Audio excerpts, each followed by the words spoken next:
Highway Code Rule 104. You should also watch out for signals given by other road users and proceed only when you are satisfied that it is safe. People do sometimes indicate the wrong way. Be aware that an indicator on another vehicle may not have been cancelled. Again, drivers do sometimes leave their indicators on. Rule 105.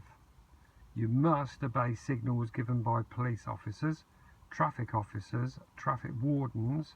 See pages 104 and 105 for the signals they'll give you, and signs used by school crossing patrols. So if a school crossing person puts their pole out in front of you, you must stop when ordered to do so. Rule 106. Police stopping procedures. If the police want to stop your vehicle, they will, where possible, attract your attention by flashing blue lights, headlights, or sounding their sirens or horn, usually from behind you, directing you to pull over to the side by pointing and or using the left indicator.